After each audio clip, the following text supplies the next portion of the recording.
तो नमस्ते दोस्तों, कैसे आप सभी का स्वागत है इजी प्रूफ के एक और नए वीडियो में।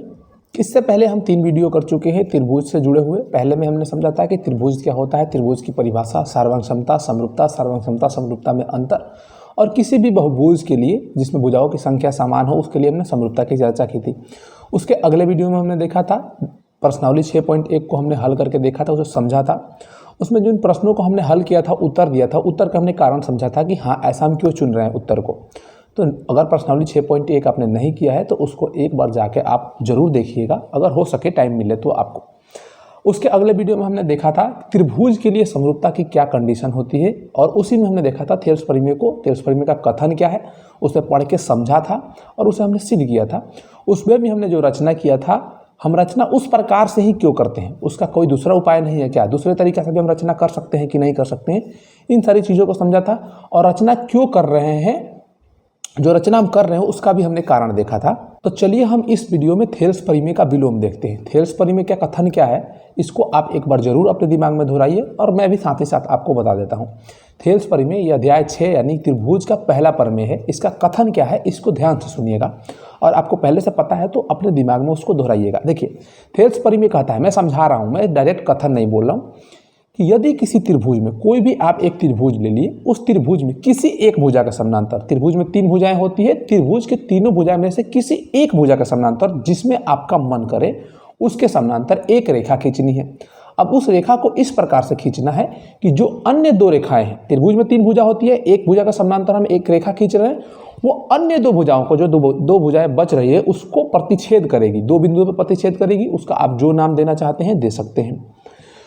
तो वो जो रेखा प्रतिच्छेद करेगी तो वो दोनों भुजाएं हैं वो एक ही अनुपात में विभाजित हो जाती है, या हम इसको कह सकते हैं कि वो रेखा अन्य 2 भुजाओं को एक ही अनुपात में विभाजित करता है।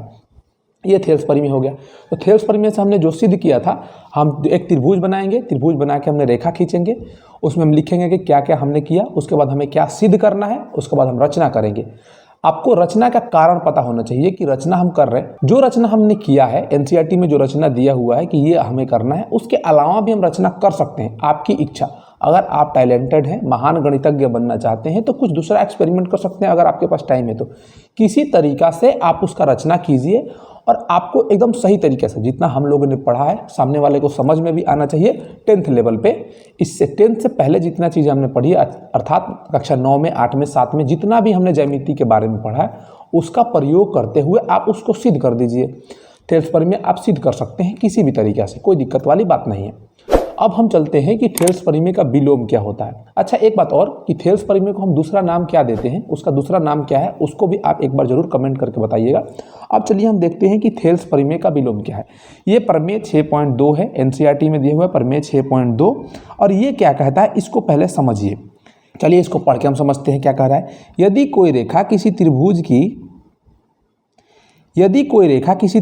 की 2 भुजाओं को एक ही अनुपात में विभाजित करे तो वह तीसरी भुजा के समानांतर होता है। थेल्स परिमेय में कहा गया है कि एक रेखा 2 भुजाओं को, त्रिभुज की 2 भुजाओं को एक ही अनुपात में विभाजित कर रही है। तो इसके विलोम में क्या हुआ कि अगर कोई रेखा किसी त्रिभुज के 2 भुजाओं को एक ही अनुपात में विभाजित कर रही है तो वो तीसरी भुजा का समानांतर होगी। पहले में हमने समानांतर खींचा था, इसमें हमें समानांतर दिखाना है। तो हमें क्या सिद्ध करना है ये आपको ध्यान रहना चाहिए। इसके बारे में मैंने बताया था कि ये बहुत ही महत्वपूर्ण टॉपिक है, इससे जुड़े प्रत्येक एग्जाम में प्रश्न आने ही आने हैं, तो इनको बहुत ध्यान से पढ़िएगा। इससे आगे भी प्रश्नावली में बहुत सारे प्रश्न हैं जो इस पे ही आधारित है। इस वीडियो में हम कुछ प्रश्न भी देखेंगे। तो चलिए सबसे पहले हम थेल्स परिमेय का विलोम प्रूफ करते हैं, उसके बाद हम कुछ करेंगे। कह रहा है कि किसी त्रिभुज की 2 भुजाओं को अगर कोई रेखा एक ही अनुपात में बांट रहा है, तो पहले एक हम त्रिभुज खींचेंगे, उसमें एक रेखा खींचेंगे, और उसमें हम लिखेंगे, हमें मतलब कि दिया हुआ है कि वो रेखा 2 भुजाओं को एक ही अनुपात में विभाजित कर रहा है। तो एक ही अनुपात में विभाजित कर रहा है तो उसको लिखना आपको तो आता ही है। चलिए पहले हम इसका रचना कर लेते हैं। मान लीजिए हम कोई सा भी एक त्रिभुज बना ले रहे हैं। इस त्रिभुज का नाम हम दे देते हैं ए, बी और सी। खुशी खुशी हमने इसका नाम दे दिया, नामकरण कर दिया। अब क्या कह रहा है इसको देखिए। एक रेखा खींचनी है जो किसी त्रिभुज की 2 भुजाओं को क्या कर रहा है, एक के अनुपात में विभाजित कर रहा है। तो हम एनसीईआरटी से जुड़े हुए चलेंगे, तो हम क्या कर रहे हैं कि ऐसा एक रेखा खींच रहे हैं जो ए बी को और ए सी को, इन 2 भुजाओं को वो एक अनुपात में विभाजित कर रहा है। अब देखिए हमने एक ऐसा रेखा खींच दिया, ये ए बी को बिंदु डी पे काट रहा है और ए सी को बिंदु ई पे काट रहा है। ठीक है, इतना हो गया। तो क्या कर रहा है, ये होगा AD बट्टे DB बराबर है AE बट्टे EC। हमें ये कह रहा है, हमको सिद्ध क्या करना है कि जो ये DE रेखा है ना वो BC के समानांतर है, अर्थात DE समानांतर है BC। ठीक है, यही सिद्ध करना है। तो चलिए हम कुछ भाषा का भी प्रयोग कर लेते हैं। कुछ बच्चे बोलेंगे कि आप लिख के नहीं बता रहे हैं कि कैसे हमें एग्जाम में लिखना है, तो मैं आप लोगों को बता दूं कि अगर आपको लिख के चाहिए तो एक बार आप डिस्क्रिप्शन में जाइए, वहाँ पे आपको एक लिंक मिलेगा, वहाँ पे लिखा होगा PDF लिंक, उस लिंक पे क्लिक कीजिएगा। आप गूगल ड्राइव पे जाइएगा, किसी कैसा भी फ़ोन होगा आपके पास स्मार्टफोन, तो आपको वो गूगल ड्राइव पे लेके जाएगा लिंक। गूगल ड्राइव पे जाने के बाद आप डाउनलोड का बटन आपको ऊपर दिखेगा, वहाँ से आप डाउनलोड कर लीजिएगा उस PDF को, या ऑनलाइन भी देखना चाहें तो उसको आप ऑनलाइन भी देख सकते हैं। तो भाषा के साथ वहाँ पे भी मिलेगा। मैं यहाँ पे आपको ज़्यादा फोकस करूँगा कि आपको चीज़ें समझ में आए कि हम क्या कर रहे हैं और कैसे कर रहे हैं। ठीक है, भाषा यहाँ भी मैं प्रयोग करूँगा, मैं बोल के तो प्रयोग कर रहा हूँ, आप बोल के उसको समझिए कि हम क्या कर रहे हैं। जो चीज़ें करेंगे उसको मैं बोल के आपको बताऊँगा, बस आपको क्या करना है कि उसको नोट डाउन करना है, तो आप उसको ज़रूर लिखिएगा। और इसकी प्रैक्टिस आपको बार बार करनी है। जब आप 2-3 बार इसको कर लेंगे ना तो आपके दिमाग में बैठ जाएगा, ये क्लियर कट है। और जब एग्जाम में आएगा और आपके दिमाग में रहेगा तो एग्जाम में भी आप अगर कोचिंग, स्कूल और ट्यूशन में जहाँ भी आप पढ़ते हैं तो एग्जाम देंगे, तो वहाँ पे भी एग्जाम में अगर ऐसा प्रश्न आता है तो इसको आप करेंगे ही, तो और 2-4 बार आपका रिवीजन हो जाएगा। अगर नहीं भी होता है तो आप आके घर पे प्रैक्टिस करेंगे कि भाई ये वाला प्रश्न मुझसे नहीं हुआ था, तो इस प्रश्न को मैं घर पे कर रहा हूँ, तो आप घर पे भी करिएगा तो जरूर हुए आपके दिमाग में बैठ जाएगा। एग्जाम तक जाते जाते ये सारी चीज़ें आपके दिमाग में ऐसी रहेंगी कि प्रश्न देखते ही आप एक बार में ही इन प्रश्नों को कर देंगे। चलिए अब हम देखते हैं कि क्या करना है। हम यहाँ पे लिख सकते हैं कि दिया है त्रिभुज ABC में, क्या है, त्रिभुज ABC में जो रेखा DE है वो AB को किस बिंदु पे काट रही है, D बिंदु पर, और AC को E बिंदु पे काट रही है।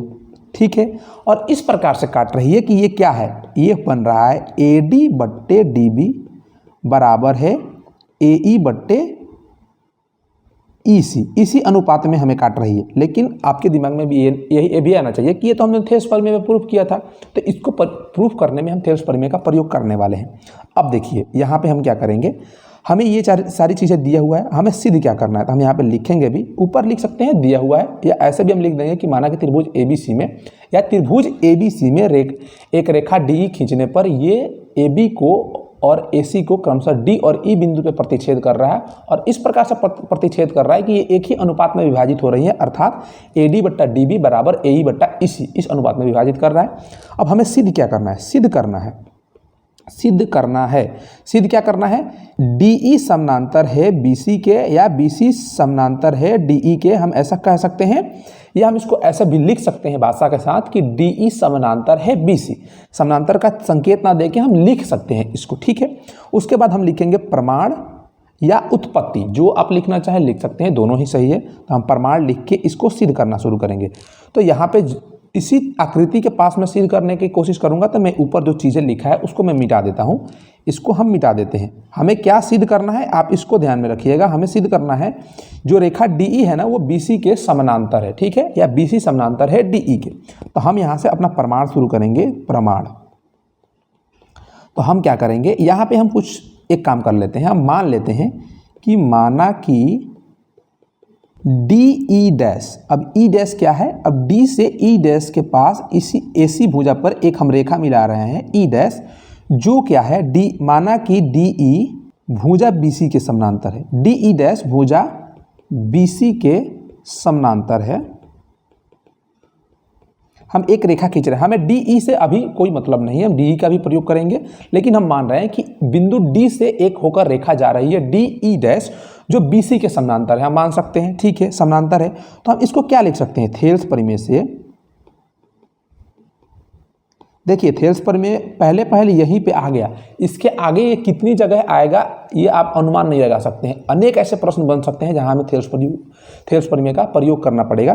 तो यहीं पे सबसे पहले हम थेल्स प्रमेय का प्रयोग करते हैं। तो हम क्या लिख सकते हैं थेल्स प्रमेय से, देखिए ये रेखा DE BC के समानांतर है, और AB और AC को D और E डैश बिंदु पे काट रही है। तो हम इसको लिख सकते हैं थेल्स प्रमेय से, AD बट्टे DB बराबर है AE डैश बट्टे E डैश C। इसको हम समीकरण 1 मान लेते हैं। अब देखिए हमें यहाँ पे दिया हुआ है, क्या दिया हुआ है, दिया है AD बट्टे DB बराबर दिया हुआ है AE बट्टे EC। इसको समीकरण 2 मान लेते हैं। अब देखिए AD बट्टे DB यहाँ पे भी है और AD बट्टे DB यहाँ पे भी है। समीकरण 1 और 2 से हम क्या लिख सकते हैं, आप यहाँ पे ध्यान दीजिएगा, AE डैश बट्टे E डैश C बराबर हो जाएगा AE बट्टे EC। इसको हम लिख सकते हैं। क्लियर हो गया। अब हम यहाँ से क्या करेंगे, अगर हम यहाँ पे देखें कि दोनों चीज़ें बराबर हैं तो हम इसको कह सकते हैं कि E डैश E के समपाती है। आपको विश्वास नहीं होगा कि E डैश E के समपाती क्यों है, तो चलिए इसका भी हम जांच कर लेते हैं। अब हम क्या करते हैं कि हम इन देखिए AE डैश में अगर हम E डैश C जोड़ेंगे तो AC रेखा आ जाएगा। देखिए ये AE डैश है और इसमें हम E डैश C जोड़ेंगे तो ये AC के बराबर आ जाएगा। और हम क्या कर सकते हैं कि AE में EC जोड़ेंगे तो भी वो AC के बराबर आएगा। तो हम उसको करते हैं, यहाँ पे क्या करते हैं कि इस समीकरण में, इसको हम समीकरण 3 भी मान सकते हैं या नहीं मानते हैं, हम इसमें क्या करते हैं दोनों तरफ 1 जोड़ते हैं। तो हम जोड़ सकते हैं, कोई दिक्कत वाली बात नहीं है। तो हम यहाँ पे क्या करते हैं कि दोनों तरफ इसमें 1 जोड़ते हैं। AE डैश बट्टा E डैश C प्लस 1 बराबर AE बट्टा EC प्लस 1। अब इसको हम हल करते हैं तो AE dash plus E dash C बट्टा E डैश C बराबर हो जाएगा AE प्लस EC बट्टा EC। अब इसको हम आगे हल करते हैं। यहाँ पे हम देखेंगे ये AE डैश और EC ये AC के बराबर होगा, ये चीज़ AC के बराबर होगा, हमने अभी ऊपर देखा, और ये भी AC के बराबर होगा। तो हम इसको ऐसे लिख सकते हैं AC बट्टा E डैश C बराबर AC बट्टा E डैश EC। अब यहाँ पे हम देखेंगे तो ये दोनों ऊपर AC है तो ये AC कट जाएगा तो ये आ जाएगा 1 बट्टे E डैश C बराबर 1 बट्टे EC, या इसको हम लिख सकते हैं EC बराबर E डैश C। अब यहाँ पे आप देखेंगे कि ये दोनों चीज़ें, यहाँ पे देखिए A से E डैश के बीच की दूरी और A से E के बीच की दूरी दोनों बराबर हैं।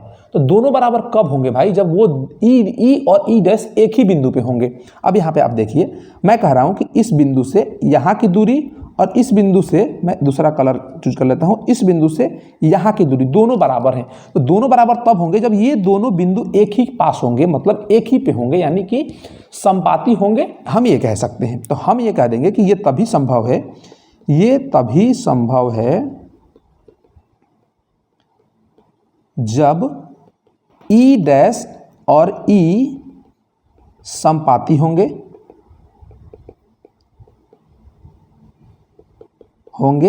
अतः जो DE है समानांतर है BC के। तो ये थेल्स परिमेय का विलोम हमें सिद्ध हो गया। तो हम ऐसा लिख सकते हैं। हम यहाँ पे भाषा का भी प्रयोग करेंगे, तो एक बार आप डिस्क्रिप्शन जरूर चेक कीजिएगा, वहाँ पे भाषा के साथ आपको PDF मिल जाएगा। चलिए हम कुछ प्रश्नों को देखते हैं थेल्स परिमेय और थेल्स परिमेय के विलोम के आधार पर। यहाँ पे हमारा पहला प्रश्न क्या है, यहाँ पे देखिएगा, यदि कोई रेखा, पहले प्रश्न को हम करते हैं, यदि कोई रेखा एक त्रिभुज ABC की भुजा AB और AC को क्रमशः D और E बिंदु पर प्रतिच्छेद करे तथा BC के समानांतर हो, तो सिद्ध करना है कि AD बट्टा AB बराबर है AE बट्टा AC के। तो पढ़ने से आपको नहीं लग रहा है कि ये थेल्स परिमेय के जैसा है, थोड़ा सा इधर उधर किया गया है। थेल्स परिमेय एक कथन के रूप में था, उस कथन को ही थोड़ा तोड़ दिया गया। वहाँ पे हमें त्रिभुज का नाम नहीं केवल कहा गया था किसी भी त्रिभुज के लिए, यहाँ पे हमें त्रिभुज का नाम दे दिया गया है। अन्य 2 भुजाएं कही गई थी, तो यहाँ भुजाओं का नाम AB और AC दे दिया गया है। और बिंदु भी हमें नहीं कहा गया था, 2 बिंदुओं पे काट रहा है, यहाँ पे 2 बिंदु हमें D और E दे दिया है, यानी कि 2 बिंदुओं पर प्रतिच्छेद कर रहा है। और समानांतर की तो बात की ही गई थी कि एक भुजा का समानांतर है, तो यहाँ पे हमें जिस भुजा का समानांतर अगर निकालना है, मतलब दिया हुआ है, तो यहाँ पे BC भुजा दे दिया है, यानी कि एक त्रिभुज हमें ABC दिया हुआ है। जैसा कि NCERT में थेल्स परिमेय को सिद्ध किया गया है, वैसा इसमें दे दिया गया है। तो उसी चीज़ को दिखाना है। बस हमने थेल्स परिमेय में देखा था, जो चीज़ें जो आप आकृति बनाएंगे उस प्रकार से आप प्रूफ करेंगे। तो हम पहले यहाँ पे आकृति बनाते हैं और हम प्रूफ करने का शुरुआत करते हैं कि इस चीज़ को हम कैसे सिद्ध करेंगे। इसको मिटा लेते हैं। यहाँ पे देखिए हमें कह रहा है कि एक त्रिभुज ABC में, तो हम एक त्रिभुज बनाएंगे, उसका नाम देंगे ABC। अब त्रिभुज कैसा है इसकी बात हमसे नहीं कही गई है कि कैसा त्रिभुज हमको बनाने के लिए बोला है। तो हम एक त्रिभुज बनाते हैं। हमने एक त्रिभुज बना लिया, इसका नाम दे दिया A, B और C, और कह रहा है एक रेखा खींचनी है जो भुजा AB को और AC को D और E बिंदु पर प्रतिच्छेद कर रहा है, और जो वो रेखा है और भुजा BC के समानांतर है। तो भुजा ये BC हो गया, इसके समानांतर हम एक रेखा खींच रहे हैं जो AB को D बिंदु पे और AC को E बिंदु पे प्रतिच्छेद कर रहा है। ठीक है, इतना हमने कर लिया, जो कहा हमने कर लिया। अब हमें दिखाना क्या है? अब हमें दिखाना है AD बट्टा AB, यानी कि शीर्ष A से बिंदु D के बीच की दूरी उसका अनुपात है शीर्ष A से शीर्ष B के बीच की दूरी, यानी कि AD बट्टा AB हमें दिखाना है। और ऊपर उसके बाद दिखाना है शीर्ष A से बिंदु E के बीच की दूरी और शीर्ष A से शीर्ष B के बीच की दूरी के अनुपात दोनों क्या हैं? बराबर हैं, अर्थात AE बट्टा AC हमें दिखाना है। तो इस चीज़ को आप सोच सकते हैं कि हम कैसे करेंगे। तो हम इसको बहुत ही आसानी से भी कर सकते हैं। अगर आप ध्यान दें तो मैं एक छोटा सा शॉर्टकट ट्रिक बता रहा हूँ, उसके बाद हम थेल्स प्रमेय का यहाँ पे प्रयोग करेंगे। थेल्स प्रमेय से पहले सेम ही चीज़ है। देखिए, हमने जब त्रिभुज की समरूपता पढ़ा था तो क्या पढ़ा था कि दो समान कोणिक त्रिभुज की संगत भुजाएं समानुपाती होती है। इसमें कोई दिक्कत नहीं होनी चाहिए। यहाँ पे अगर कहे कि थेल्स प्रमेय का प्रयोग करके दिखाना है तो हमें थेल्स प्रमेय का ही प्रयोग करना है। यहाँ पे हमसे नहीं कह रहा है कि थेल्स प्रमेय का प्रयोग करना है, तो हम देखिए क्या कर सकते हैं। अब आप ध्यान दीजिए, यहाँ पे कोण B जितना होगा वो कोण D के बराबर होगा। कोण B बराबर होगा कोण D के। ये कैसे आपने कह दिया कि कोण B कोण D के बराबर होगा? क्योंकि DE समानांतर है BC के। ये DE रेखा होगा, ये समानांतर है BC के। और हमने तिर्यक रेखा के बारे में पढ़ा है। अगर दो समानांतर रेखाओं को कोई एक तीसरी रेखा काटेगी तो ये दोनों कोण संगत कोण के साथ बराबर होंगे। इसको कोण एक, इसको दो नाम देंगे तो कोण एक बराबर कोण दो होगा, किससे? संगत कोण से। इसी प्रकार कोण C कोण E के बराबर हो जाएगा। तो हम यहाँ पे लिखेंगे कोण C बराबर कोण E। और कोण A जो है ये दोनों त्रिभुजों में क्या है? कॉमन है। यानी कि देखिए, एक त्रिभुज बनेगा हमारा त्रिभुज ADE और दूसरा त्रिभुज बनेगा ABC। दो त्रिभुज बन गए ADE और ABC। ये क्या है? दोनों समान कोणिक हैं। समान कोणिक है तो इनकी संगत भुजाएं समानुपाती होगी। तो ये दोनों त्रिभुज समरूप हो जाएंगे हमारे कथन के अनुसार। तो यहाँ पे हम लिख सकते हैं AD बट्टे AB बराबर है AE बट्टे AC बराबर हो जाएगा DE बट्टे BC। तो यहाँ पे इसको अगर हम हटा दें, इन्हीं दो चीज़ों को लें, तो हमने यहाँ पे सिद्ध कर दिया AD बट्टे AB बराबर है AE बट्टे AC के। क्या ये आपको समझ में आया? आपको पसंद आया कि ये हम ऐसा कर सकते हैं? क्या आपने ऐसा सोचा था कि हम ऐसा कर सकते हैं? अगर सोचा था तो बहुत अच्छी बात है, नहीं सोचा था तो आप यहाँ पे समझिए। मैंने आपको बताया था कि ज्यामिति में प्रश्नों को पढ़ के अगर पकड़ लिए कि हमें करना कैसे है, तो समझिए कि 50% से ज़्यादा प्रश्न आपने कर लिया। बस उसको आपको कॉपी कलम पे उसको लिख के अब सामने वाले को बताना है कि हमने ये किया है और आपका प्रश्न हो गया। तो प्रश्नों को पढ़ के समझना है, आकृति को देख के समझना है। ज्यामिति में बस आकृति और प्रश्नों को पढ़ के समझने का ही खेल है। और कुछ चीज़ें यहाँ पे और भी चीज़ें मैटर करेंगी। बात यह है कि आपको पीछे जो पढ़ा है आपने वो भी आपको ध्यान रहना चाहिए। अगर ध्यान है, प्रश्नों को पढ़ के समझ गए तो आप प्रश्न कर सकते हैं। तो इसको हम थेल्स प्रमेय से कैसे करेंगे देखिएगा। इसका भी हल भाषा के साथ आपको डिस्क्रिप्शन में मिल जाएगा, लेकिन हम यहाँ पे समझते हैं कि इसको हम करेंगे कैसे। इस चीज़ों को मिटा देते हैं। हमने समझ लिया है कि हमें क्या करना है, क्या दर्शाना है। हमें त्रिभुज में क्या क्या दिया है, ये D बिंदु, ये E बिंदु हो गया। ठीक है, हमें क्या क्या चीज़ें दी हुई है हम थेल्स प्रमेय से करते हैं। अब देखिए, DE है, DE समानांतर दिया है BC के और एक त्रिभुज में दिया है। तो हम यहाँ पे थेल्स प्रमेय से क्या लिख सकते हैं? थेल्स प्रमेय से हम यहाँ पे आसानी से लिख सकते हैं AD बट्टे DB बराबर है AE बट्टे EC के। इतना चीज़ तो हम लिख सकते हैं, आपको इतने कन्फ्यूजन होनी चाहिए। A से D के बीच की दूरी और D से E के बीच की दूरी का अनुपात बराबर होगा A से E के बीच की दूरी और E से C के बीच की दूरी का। ये अनुपात हमेशा बराबर होगा अगर दिया हुआ है DE समानांतर है BC के। तो अब हम क्या करेंगे? अब देखिए, हमें सिद्ध क्या करना है। हमने इतना सिद्ध कर दिया। इन दोनों को अब आप तुलना कीजिए। ऊपर इसमें AD है, हमने AD कर दिया, इसमें भी AD आ गया। ऊपर AE है, इसमें भी AE है। नीचे क्या है? नीचे AB है और इसमें DB है। और नीचे इधर AC है, EC है और ऊपर AC है। तो हम क्या करेंगे? DB में अगर DB को हम क्या कर दें, AB बना दें, तो ये चीज़ें प्रूफ हो जाएंगी। तो DB है, DB में अगर हम नीचे AD जोड़ दें, DB है पहले से और इसमें हम AD जोड़ेंगे तो AD प्लस DB क्या हो जाएगा, AB के बराबर हो जाएगा। इसी प्रकार हम उसमें भी कर सकते हैं, AE और AC में AE और EC को जोड़ दे तो हमारा AC आ जाएगा। तो हम क्या करेंगे यहाँ पे देखिएगा, हम इस समीकरण को जो चीज़ें हमने लिखी है, हमने थेल्स परिमेय से लिखा है, इसको क्या करते हैं हम उल्टा कर देते हैं, यानी कि DB बट्टा AD कर देते हैं बराबर हो जाएगा EC बट्टा AE। अब दोनों तरफ हम यहाँ पे क्या करेंगे कि एक एक जोड़ देंगे। एक एक क्यों जोड़ेंगे, क्योंकि ऊपर DB है और हम AD से एक में गुणा करेंगे और उसको जोड़ देंगे ना, तो ये क्या हो जाएगा, DB प्लस AD बन जाएगा जो AB के बराबर आएगा। तो हम यहाँ पे क्या करेंगे, DB दोनों में हम ऊपर ही पहले जोड़ देते हैं एक एक प्लस एक, और इधर भी प्लस एक हो जाएगा। हम LCM लेंगे, इनको हल करेंगे तो ये क्या आ जाएगा, AD प्लस DB बट्टे AD बराबर आ जाएगा EC प्लस AE बट्टा AE। तो देखिए AD प्लस DB AB के बराबर आ जाएगा, AB बट्टा AD हो जाएगा, बराबर आ जाएगा EC प्लस AE हो जाएगा AC के बराबर और AE हो जाएगा।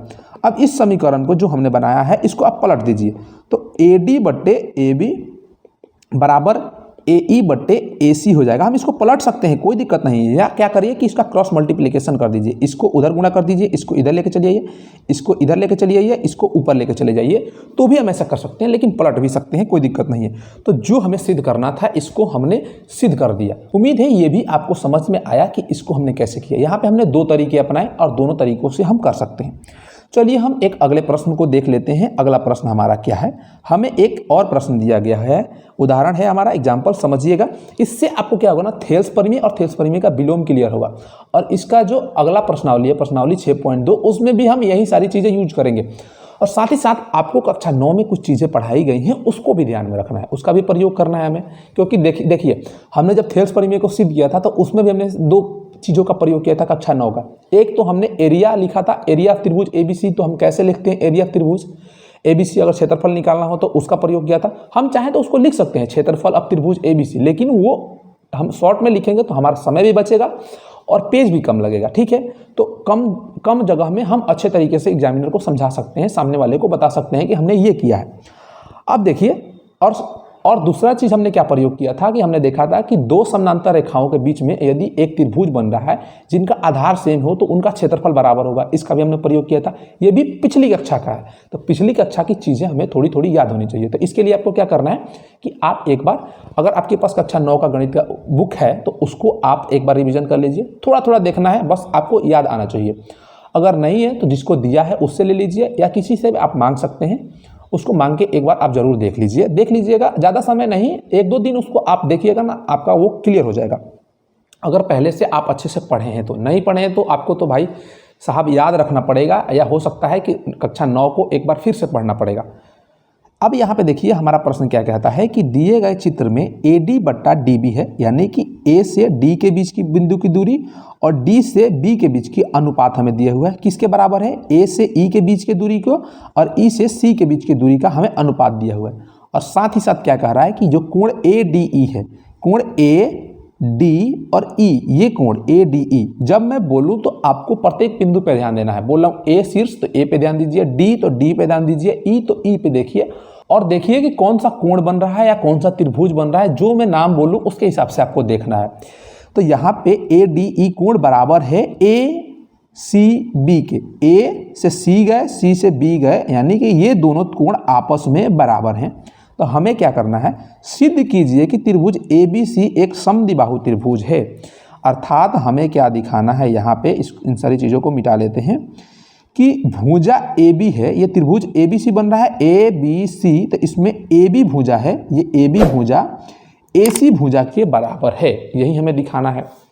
तो हम यहाँ पे छोटा सा दिमाग लगाएं, प्रश्न को पढ़ के हमने समझा कि हमें क्या करना है। अगर समझ में आ गया तो आप कर लेंगे। अब देखिए हमें क्या दिया हुआ है, AD बट्टे, यानी कि थेल्स परिमेय से हमें दिया हुआ है AD बट्टे DB बराबर है AE बट्टे EC के। तो थेल्स, ये चीज़ दिया हुआ है, तो थेल्स परिमेय के विलोम से, थेल्स परिमेय से नहीं, थेल्स परिमेय के विलोम से जब इनका अनुपात, एक रेखा है DE जो त्रिभुज की दो भुजाओं को एक ही अनुपात में बांट रही है, तो वो रेखा तीसरी भुजा के समानांतर होगी, यानी कि DE समानांतर होगा BC के। DE समानांतर होगा BC के, किससे? थेल्स प्रमेय के विलोम से, थेल्स प्रमेय के विलोम से। ऊपर हमने क्या देखा? थेल्स प्रमेय से, और यहां पे थेल्स प्रमेय के विलोम से। तो थेल्स प्रमेय के विलोम से DE समानांतर हो जाएगा BC के। तो ये दो रेखाएं जब समानांतर है और हम मान लेते हैं कि भुजा AB है ना, ये तिर्यक रेखा है, तो हमें कोण यहाँ पे ये वाला कोण D दिया हुआ है और ये वाला कोण B है, तो कोण D और B बराबर हो जाएंगे। D बराबर हो जाएगा B संगत कोण से, कोण D बराबर हो जाएगा कोण B संगत कोण से। तो ये कोण हो जाएगा बराबर, ये किसके हो जाएगा? D के बराबर हो जाएगा। इसको हम थोड़ा सा मिटा के यहाँ पे लिखते हैं। देखिए हमें क्या दिया हुआ है? कोण ADE दिया हुआ है बराबर किसके? कोण ACB के। इसको समीकरण 1 मान लेते हैं, हमें दिया हुआ है पहले से। ये दोनों रेखाएं हमने समानांतर दिखा दिया थेल्स प्रमेय के विलोम से। अगर हम AB को तिर्यक रेखा माने, समानांतर रेखा DE और BC के, तो कोण ADE बराबर हो जाएगा कोण ABC के। ये समीकरण नंबर 2 हो गया। तो समीकरण नंबर 1 और 2 से ये कोण ACB बराबर हो जाएगा कोण ABC के। इसको समीकरण नंबर 3 मानना चाहें तो 3 मान सकते हैं। अब देखिए ये दोनों कोण, ये कोण B और कोण C, ये दोनों आपस में बराबर हो गए। तो आपको एक चीज याद होना चाहिए कि समद्विबाहु त्रिभुज के बराबर कोण की सम्मुख भुजाएं क्या होती है? बराबर होती है। या इसका उल्टा कि समद्विबाहु त्रिभुज में बराबर भुजाओं की सम्मुख कोण बराबर होते हैं। तो अगर आपको पहले से एक समद्विबाहु त्रिभुज ऐसा दिया हुआ है, ये मान लीजिए एक समद्विबाहु त्रिभुज है और ये दोनों भुजाएं आपस में बराबर होंगी, तो इसका सम्मुख कोण ये और इसका सम्मुख कोण ये आपस में बराबर होंगे। अगर पहले से आपको दिया हुआ है कि ये दोनों कोण आपस में बराबर है, ये कोण और ये कोण, ये दोनों कोण आपस में बराबर है, तो इसकी सम्मुख भुजाएं, इसकी सम्मुख भुजा ये और इसकी सम्मुख भुजा ये दोनों आपस में बराबर होंगे। तो हम यहाँ पे लिखेंगे किसी त्रिभुज के बराबर कोण की सम्मुख भुजाएं बराबर होती है, अतः AB बराबर AC हो जाएगा। तो अगर किसी त्रिभुज की दो भुजाएं आपस में बराबर है तो समद्विबाहु त्रिभुज होगा। तो इसको हम सिद्ध कर देंगे कि त्रिभुज ABC में क्या हो जाएगा? AB बराबर हो जाएगा AC। तो ये एक समद्विबाहु त्रिभुज हो गया, हम इसको सिद्ध कर देंगे। आप चिंता मत कीजिए, मैं आपको समझा रहा हूं भाषा के साथ। आप डिस्क्रिप्शन चेक कीजिए, वहां पे आपको PDF का लिंक मिलेगा, तो उसको एक बार जरूर देखिएगा। चलिए ठीक है, उम्मीद है ये वीडियो आपको पसंद आया। ये सारी चीज़ें आपको, जो मैंने कंसेप्ट समझाने का प्रयास किया, ये सारी चीज़ें आपको समझ में आई। इसके नीचे भी कुछ प्रश्न है। ये वाला प्रश्न, ये एक प्रश्नावली का प्रश्न है, प्रश्नावली 6.2 का। तो इसको प्रश्नावली 6.2 में ही हम करेंगे। इसको भी हमने उदाहरण के रूप में लिया था। इसमें भी थेल्स प्रमेय या थेल्स प्रमेय का विलोम का प्रयोग होगा। अब कैसे होगा वहां पे हम करेंगे। आप चाहें तो इसको अटेम्प्ट कर सकते हैं, इन दोनों का प्रयोग करके हम कर सकते हैं। केवल इसमें भाषा दिया हुआ है, त्रिभुज का नाम नहीं दिया हुआ है, कुछ नहीं दिया हुआ है, तो हम अपने से कोई भी त्रिभुज बना सकते हैं। ABCD PQR, समबाहु समद्विबाहु, जो त्रिभुज आप बनाना चाहें बना सकते हैं, बस उसका नाम देंगे और थेल्स प्रमेय या थेल्स प्रमेय का विलोम लगा के, जो भी लग रहा होगा उसको लगा के हम यहाँ पे सिद्ध कर सकते हैं। चाहे तो इसको आप अटेम्प्ट कर सकते हैं। अगर वीडियो आपको अच्छा लगा तो लाइक कीजिए, अपने दोस्तों के साथ शेयर कीजिए। इसी प्रकार के वीडियो के लिए आप चैनल को सब्सक्राइब भी कर सकते हैं। तब तक के लिए पढ़ते रहिए, मजे करते रहिए। फिर मिलते हैं अगले वीडियो में। जय हिंद।